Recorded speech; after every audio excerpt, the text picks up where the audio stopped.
Assalamualaikum warahmatullahi wabarakatuh.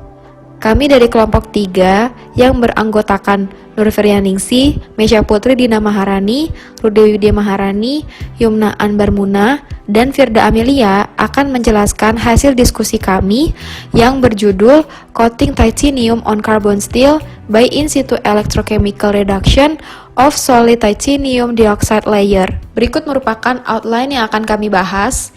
Yang pertama ada pendahuluan, yang kedua metode percobaan, yang ketiga hasil dan pembahasan, dan yang keempat adalah kesimpulan. Yang pertama adalah pendahuluan. Titanium dan paduan titanium memiliki beberapa kelebihan, yaitu seperti masanya yang ringan, kekuatannya yang tinggi, dan juga biocompatibility yang baik.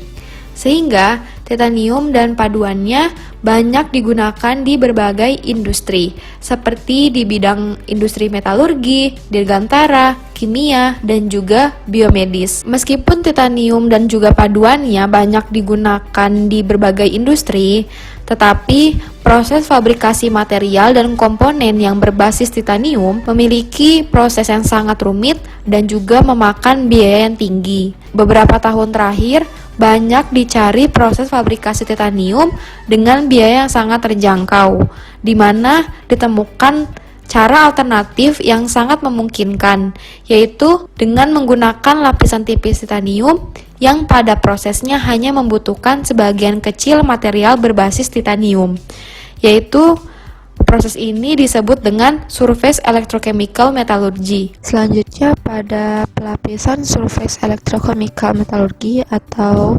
SECM memiliki dua tahap.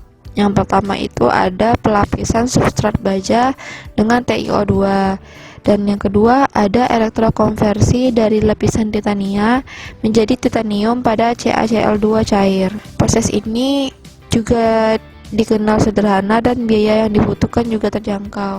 Yang kedua ada metode percobaan. Pertama itu metode percobaan pelapisan TiO2 pada substrat baja melalui teknik HVOF spraying. Jadi langkahnya pertama itu siapkan silinder baja dengan ukuran D sama dengan 2, H sama dengan 2, kemudian dibersihkan. Setelah itu dilakukan proses grid blasted atau peledakan abrasif dengan korondom. Bubuk TiO2 yang memiliki ukuran sekitar 45 sampai 90 mikrometer tuh di spray menggunakan teknik HVOF pada temperatur 3100 derajat Celcius dengan FS4 multifunctional powder spray gun. Etin yang digunakan pada bahan bakar gas, oksigen dan udara terkompresi dikontrol masing-masing pada tekanan 0,1, 0,5, dan 0,4 MPa. Pelapisan TiO2 pada baja menggunakan metode pencelupan. Lembaran baja yang digunakan sebagai substrat.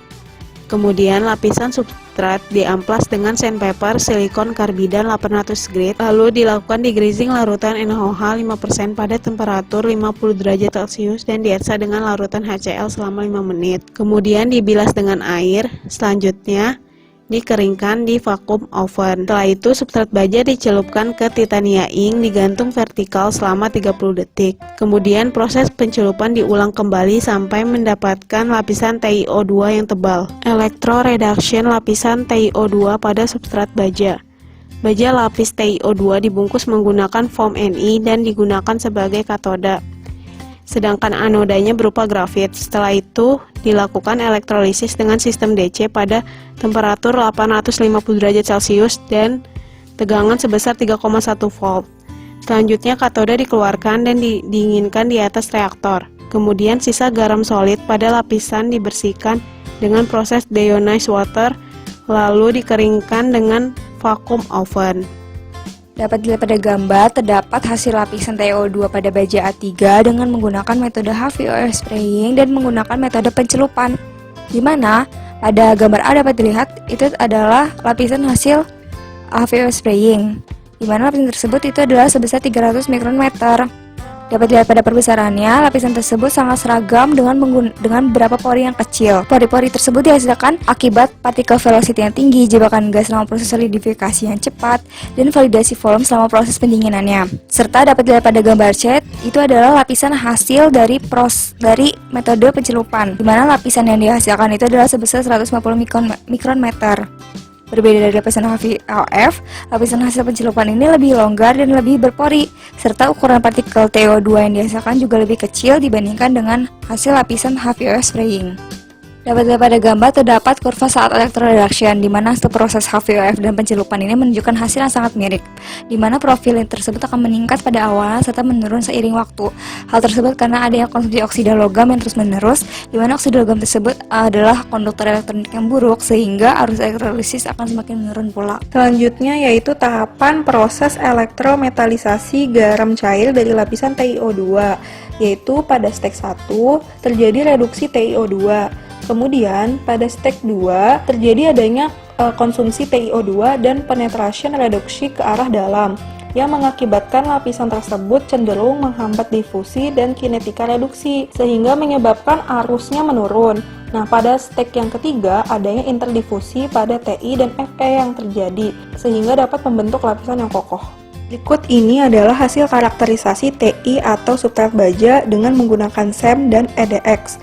Seperti yang dapat dilihat pada SEM dari gambar A dan B, di mana setelah dielektrolisis, TiO2 akan menjadi Ti. Selain itu juga menunjukkan bahwa adanya difusi antara titanium dan substrat baja pada antarmuka, sehingga akan dilakukan analisa garis EDX di sepanjang penampang antarmuka.